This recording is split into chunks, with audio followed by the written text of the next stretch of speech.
kambal pala ang binigay sa akin ng Diyos. Ako, ano ba naman yan, friend? Yung isang anak lang, hirap na hirap ka na.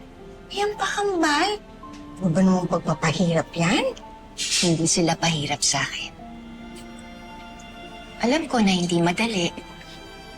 Pero sisikapin ko na itaguyod ang mga anak.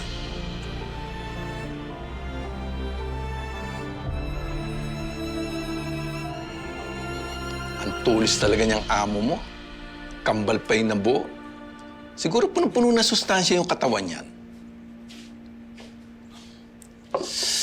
Sa bagay, nakita ko na yung amo mong yan eh. May itsura naman. Pero mas pogi ako, no? Saan? Grabe naman po. Mahal, ah. Magkakadatong na naman tayo, ah. Hoy, hindi na natin peperahan si Sir Chris. Hindi ko na ipapaalam sa kanya to. At lalong ayoko nang lokohin pa si Rosel. Ano ka ba naman, Malo? Pambihira ka naman, oh. Sayang din yung kikitain natin dyan. Hanggang ngayon, nakukonsensya pa rin ako dun sa ginawa kong pagpapalit sa anak ni Rosel at anak ni Melania. Gusto ko munang kalimutan yun. Kaya itutuloy ko na yung pag-abroad ko. Eh di lumipad ka.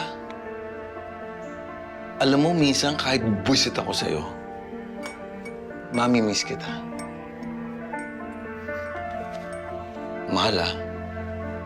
Buwan-buwan, padadalan mo ako ng datong, ha? Ogag ka talaga. Kapag hindi ka nagtino, talagang mamumuti ang mata mo sa kaantay ng padala ko.